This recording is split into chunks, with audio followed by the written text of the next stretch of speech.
राम के स्वर्गारोहण के बाद उन सातों रघुवंशियों लव, तक्ष, पुष्कल, अंगद, चित्रकेतु, सुबाहु, बहुश्रुत ने कुश को अपनी परंपरा अनुसार बड़ा मानकर उसकी अधीनता स्वीकार कर ली। वो प्रजा के कल्याण के लिए मिलकर सब कार्य करते हुए भी एक दूसरे की सीमा का उल्लंघन नहीं करते थे। इस प्रकार आठों भाइयों द्वारा दशरथ की वंशवेल बढ़ रही थी। एक दिन आधी रात को जबकि दिए बुझे थे और सब लोग घोर निद्रा में थे, कुश ने अपने शयनागार में एक स्त्री को देखा जो विरहिणी जैसी दिख रही थी। उस स्त्री ने पहले कुश को जय जयकार की, फिर हाथ जोड़े। उसे देखकर कुश हड़बड़ा कर उठे और बिस्तर पर बैठकर उससे बोले, हे कल्याणी, जिस घर के द्वार बंद हैं और चारों ओर पहरा है, तुम उसके अंदर कैसे आई? कोई योग माया जानने वाली सी तो नहीं लगती हो। मुरझाई कमलनी सी दुखनी प्रतीत होती हो। तुम कौन हो? किसकी पत्नी हो और यहाँ किस उद्देश्य से आई हो? स्पष्ट उत्तर दो। हम रघुवंशियों का मन कभी परस्त्री की ओर नहीं झुकता। उस स्त्री ने कहा, हे राजन, मैं उस अयोध्यापुरी की अधिष्ठात्री देवता हूं जिसके पुरवासियों को तुम्हारे पिता राम अपने साथ वैकुंठ धाम को लेते गए। राम के राज्य में अपने ऐश्वर्य से मैं कुबेर की अलकापुरी को मात करती थी। आज तुम जैसे सशक्त सूर्यवंशी राजा के होते हुए मेरी ये दुर्दशा है। स्वामी विहीन होने से मेरी वो नगरी खंडहर हो रही है। आकाश को छूती हुई अट्टालिकाएं ध्वस्त हो रही हैं। संगीतशालाएं टूट रही हैं। जिन राजमार्गों पर अभिसारिकाओं के नूपुर बजते थे, वहां आज गीदड़ बोल रहे हैं।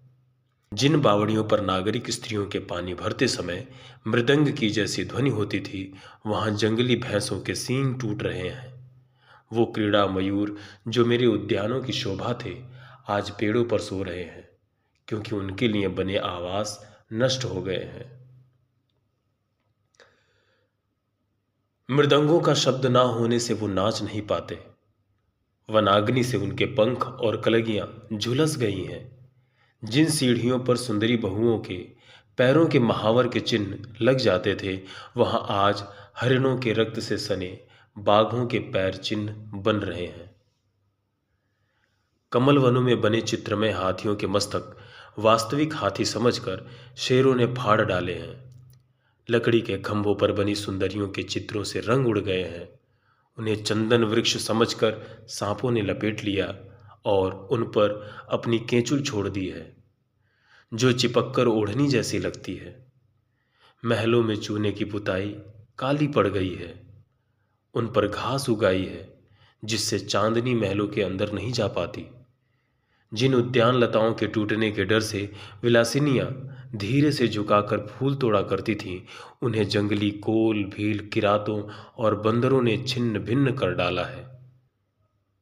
जिन झरोखों से रात में दीपक का प्रकाश और दिन में विलासनियों की मुख कांति बाहर आती थी, उन पर अब मकड़ी के जाले लगे हैं।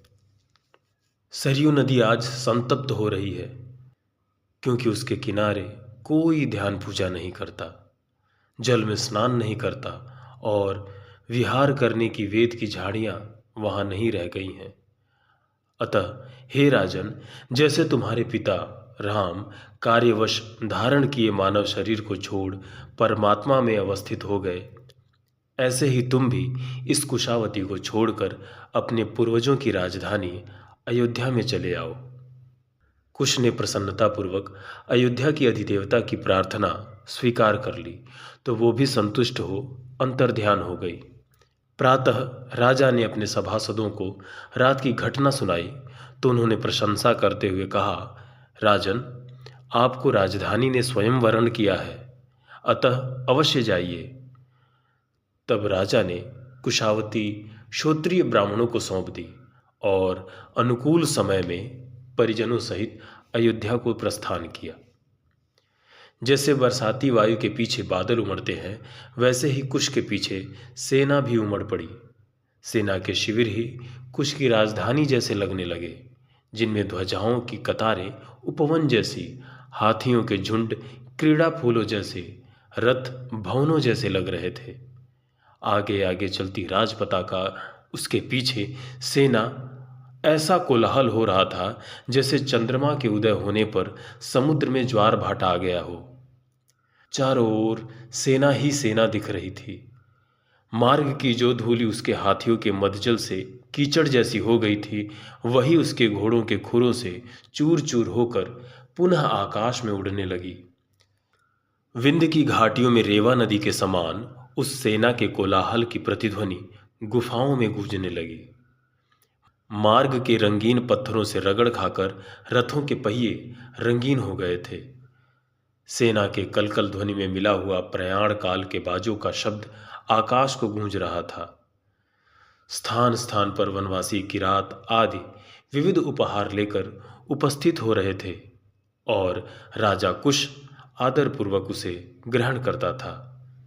त्रिवेणी पर अंतिम पड़ाव करने के बाद सेना सहित कुश सरयू तट पर पहुंचा, जहां उसे अपने पूर्वजों द्वारा किए गए यज्ञों के प्रतीक रूप सैकड़ों स्तंभ दिखाई दिए।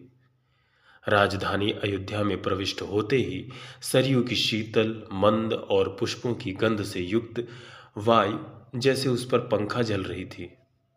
कुशल कारीगरों ने थोड़े ही समय में अयोध्या को नई नगरी का रूप दे दिया। कुश ने नगरी में प्रवेश करके पहले देवालयों में देवताओं की पूजा की, फिर अमात्यों तथा अनुजीवियों के रहने की व्यवस्था की। गुड़सालों में घोड़े ही निनाने लगे, आलान स्तंभों पर हाथी झूलने लगे, दुकानें बहुमूल्य सामग्री से भर गई। वहां रहते हुए राजा कुश से स्वर्ग के राजा इंद्र और अलकापति कुबेर भी स्पर्धा करने लगे। एक बार जब सूर्य उत्तरायण में थे, प्रचंड ग्रीष्म ऋतु आई। तालाबों का पानी सेवार वाली सीढ़ियों को छोड़कर नीचे उतरने लगा। धनी लोग शीतल गृहों में चंदन मिश्रित जलों के फुहारों का आनंद लेने लगे। राजा कुश की भी इच्छा हुई कि परिवार सहित तापहारिणी सरयू के जल में विहार करे। स्नान के उपयुक्त घाट तैयार किए गए।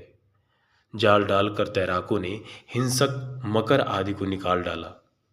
चिरकाल तक राजा ने नौका विहार किया और फिर बहुमूल्य हारों से शोभित हुआ रानियों सहित जल में प्रविष्ट हो गया। बहुत देर तक जल विहार करने के बाद जब राजा बाहर आया तो उसके हाथ का वो सुवर्ण कंकड़ जल में गिर गया था, जिसे अगस्त्य मुनि ने प्रसाद रूप में राम को दिया था और जो उत्तराधिकार के रूप में कुश को मिला था। यद्यपि उसे कंकड़ का लोभ नहीं था, किंतु वो कंकड़ उसके पिता की विजय का प्रतीक था।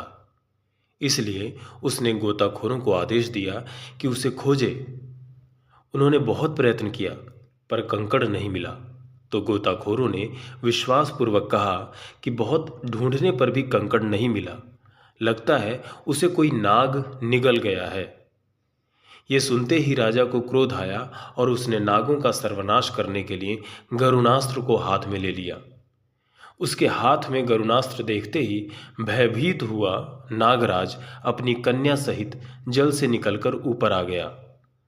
उसके हाथ में कंकड़ और विनीत मुद्रा देखकर कुश को उस पर दया आ गई और उसने अस्त्र का प्रयोग नहीं किया।